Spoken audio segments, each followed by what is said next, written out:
Rockaways Productions presents The Casey Waters Show, episode 483, The Meaning of the Matrix. Hello, I'm your host, Casey Waters. Today's show will feature the Impressionist Mold in its entirety. This section looks at how we try to make a good impression on others for various reasons, and how sometimes, well, that could be a good thing, obviously, but sometimes it could have negative, unintended consequences. Later on, it's the meaning of the Matrix. Here, I look at the possibility that reality isn't real, that reality is created by our perception, and perhaps we're living in a matrix where we are merely players in a game, and some higher intelligence is observing us and perhaps even playing us in the sense of influencing us. Today's show will feature background footage from Graveyard Fields. Graveyard Fields is located on the Blue Ridge Parkway, south of Asheville, North Carolina. To get there, take the parkway heading south. Go past Mount Pisgah and then past US 276. About 5 or 7 miles past US 276, on the right, you'll see a pullover. It's a large pullover that has a bathroom shelter. This is Graveyard Fields. The trail goes down to the river, and there's a side trail down to a waterfall. Also, this show will feature background footage from Craggy Gardens, also located on the Blue Ridge Parkway. This is north of Asheville. Take the parkway headed north. Here I went to the Craggy Gardens picnic area, which is a road off to the left. And I hiked upwards from there to get to Craggy Gardens itself. So, now it is time for the Impressionist Mold. Now, it is time for the Impressionist Mold. Here, I look at how we try to make a good impression for each other, and how sometimes that might get us into trouble. So, let's dive in. This is one of those topics covered on the Casey Waters Show that are not covered hardly anywhere else. Sure, that's the reason to watch. I analyze topics people hardly ever talk about, but might have some impact on your life. It's just people don't talk about certain things that much. And I guess this is one of them. So let's dive in. Well, first we have, I guess to make a few definitions here. Well, what I'm talking about is Impressionism. That's, to me, not a style of art, but rather an attitude or a mindset that you have, that you need to impress people, or at least in certain situations. So that's when you have Impressionism, in the certain situation. when you have to impress the boss, or impress your guest at the party you're hosting, or whatever it might be. Sure.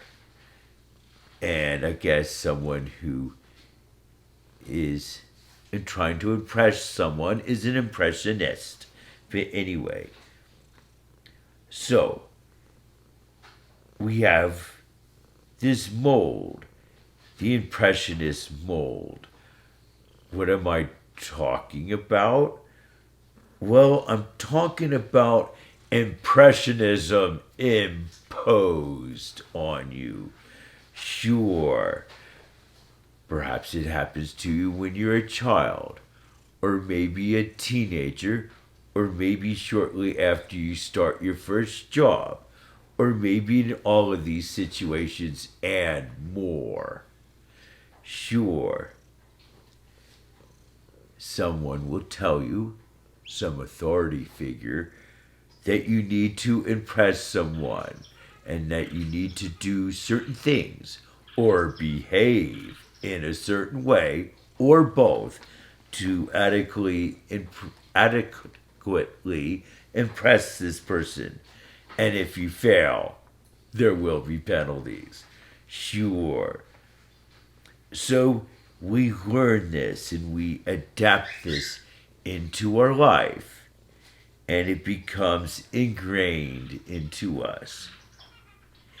Each of us in different degrees for different areas, and each of us with different degrees of flexibility.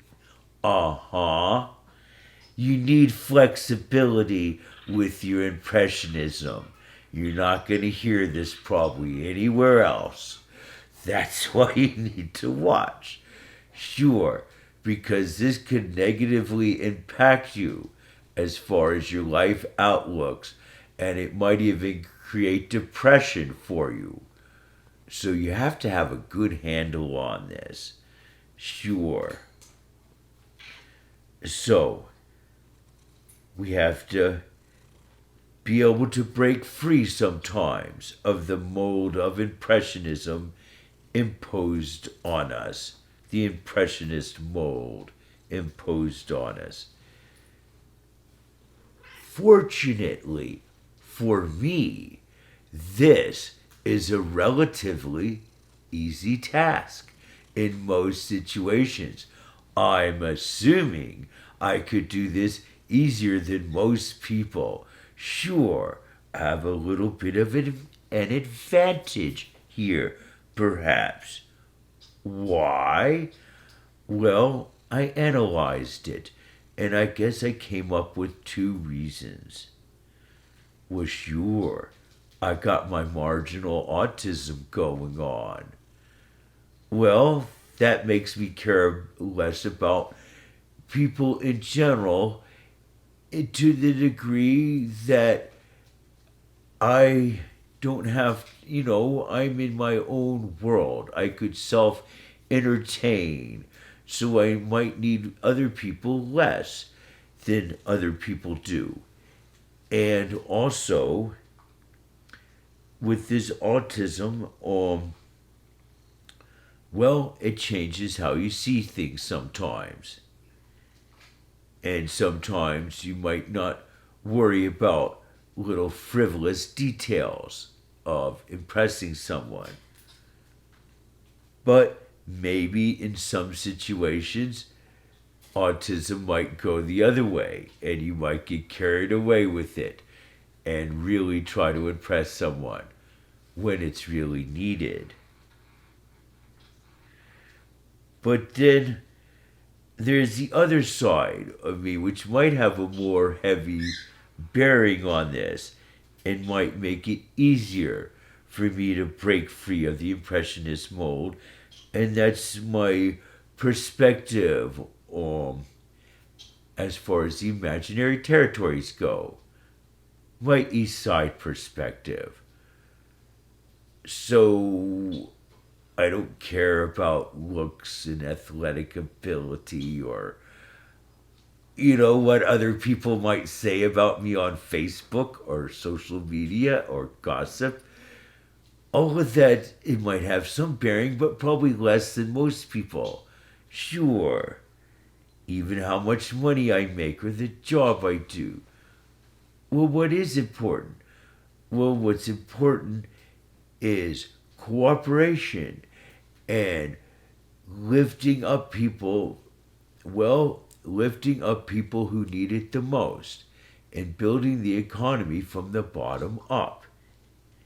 And also things like when you go for your life partner, you're more concerned with their personality and their value system instead of how much they make at work or who their friends are or where they live or what kind of car they drive. You're more concerned about them instead of what they have or who they know. So, the other perspective where people are more concerned about what people have, that's the West Side. They're concerned about people's social status and their wealth status and how they look and things like that. Where East Side people are more concerned with people who they are and their value system. So because I'm more East Side, I guess I'm less concerned about impressing people, at least in physical senses, like the clothes I wear and whatnot. And I guess even how neat my house is. But anyway, so we got all of this going on. But the thing is, well, sometimes it can create problems for us. And so that's where we really need to be able to step back and look at how this affects us, how making a good impression on someone, how it impacts our life. What degree do we go to do with this? And is it really all necessary? Sometimes we might get carried away. We might put too much effort into impressing people or too much worry, and the payback might be minimal, if any. Look, that's my assumption anyway, that the payback is minimal, if anything, and I guess that's why I don't put much effort into it, because I already could see the potential outcome. Every situation's different, of course. I guess I just spend my effort and energy on other things, concentrating on other things instead of how I'm going to impress someone. But anyway, moving along. So, you have to think about, as I said, what kind of an impact on your life this has. What lengths you go to impress people, and if it's all worth it. On the job, maybe you're hosting a party. How important is it that everything's perfect in your house? How many people will notice? And so on and so on. And then there's other things. Your job, maybe looking for your prospective life partner, and so on and so on.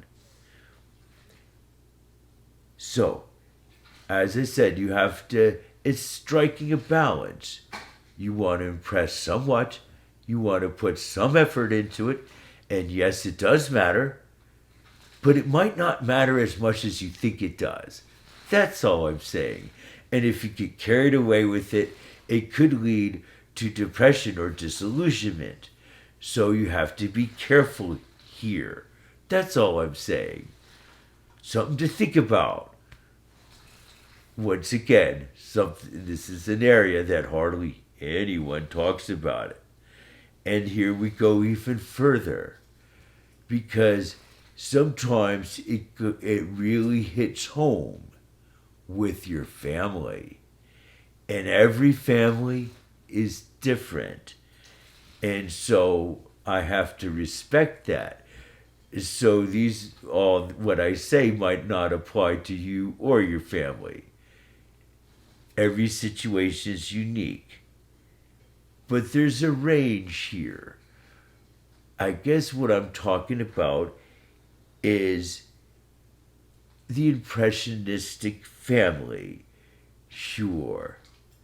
How carried away do you get with this, and how important is it?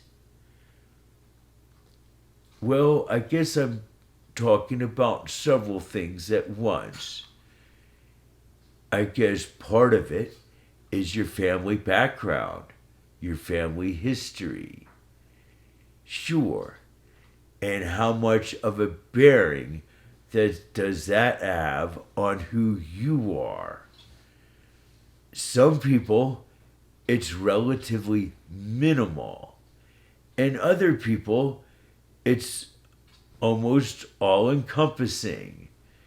I guess with situations like royal families, it could be pretty much all encompassing.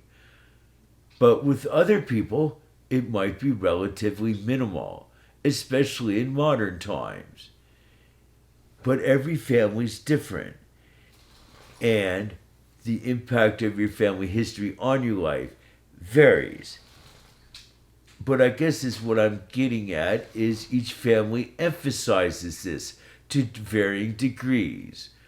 Some families might put too much emphasis on it, and it might be a little bit stifling or imposing or limiting or restricting, especially if you combine religion into your family heritage and you get that imposed on you. Sure.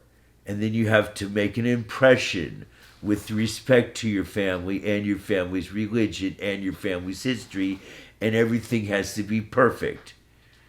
And if it's not, well, you pay the price. You're punished by your parents or whatever. Sure. But other times, it could be the opposite. It might be some people might not care at all, and things might just get too messy or too informal. And sometimes it could cost someone, perhaps a friendship or a job opportunity or other situations. Once again, this is a balancing act. You don't want to get too carried away trying to impress too much or trying to impress too many people or dedicating too much time to this. On the other hand, if you forget about it too much and don't care about it and don't spend hardly any time on it, it could cost you. Perhaps it could cost you friends. Perhaps it might cost you an opportunity for a job or other situation. Sure. It's all a balancing act. And I guess you just have to recognize that in your life there's a lot of different situations. Sometimes you really do need to impress to land the job, or for other situations, perhaps try to get a date with someone you see as wonderful. Other times, how you impress someone might not be as important. So, it's all up and down, I guess. But you have to step back and analyze all this and think about how important it is to impress people. And if you put too much importance on it, and if impressionism is imposed on you through your family or other situations, you have to figure out if you need to break free of all this. And can you at all? And if you do, what would be the consequences? Maybe situations would improve from breaking free, but maybe not. You have to think about this and plan carefully. But sometimes it might be a good idea, especially if this impressing people is creating disillusionment or depression for you. Sometimes you just have to break free. Sometimes you have to break free of the Impressionist mold. I hope you have enjoyed this section of the Casey Waters Show. Now it is time for the meaning of the Matrix. Here I look at the possibility that reality isn't real. I have Meryl with me, my cat, who is purring. I'm not sure if the purring could be picked up by the microphone, but anyway. So, is reality real? Well, there's some evidence that suggests that it's not. Evidence derived from experiments in quantum physics. So, if reality isn't real, which some physicists say that's, a significant possibility, perhaps 30% or more of chance of reality not being real. Maybe some physicists even say it's likely. There is, as I said, some experimental evidence that points to this. So, if reality isn't real, well, what does that mean? Well, perhaps we're just, in a sense, like players in a game. We're being monitored by a higher intelligence who's either watching us or maybe even playing us, that is, affecting our thoughts and actions and influencing us, or, as I said, perhaps observing us, with us having total control over our thoughts, actions, and so forth. It's hard to say which is the case, if this is the case at all. Perhaps reality is real. But what happens if it's not? There could be other explanations to reality being not real, besides the Matrix, so to speak, besides us being watched over by some artificial intelligence or some intelligence of sorts, observing our every move. Well, in theory, that's the case. All information is somehow recorded on some level through light or various types of quantum events. And with this information all being recorded, well, basically, we are witnesses, and this is one of our primary functions. Sure. But what are we witnessing? And why are we witnessing? What's done with all this information? Well, that of course is hard to say. But that would be an assumption. That would be part of the setup, so to speak, of the Matrix. A situation perhaps similar to the movie, but then again, perhaps much different. We were just perhaps players in a game, and perhaps eventually we become more than that. I'll get to that shortly. In the movie The Matrix, I think we were just batteries of some sort. I like to think that there's much more meaning to life, so to speak, than just that. Even if we are in some kind of artificial reality, I like to think that it has significant meaning. So let's see how that might be. So we have to think about this. Is this just a game? Our lives in this artificial reality? And then when our lives are over, the game is done? Or is it perhaps a little more complex than that?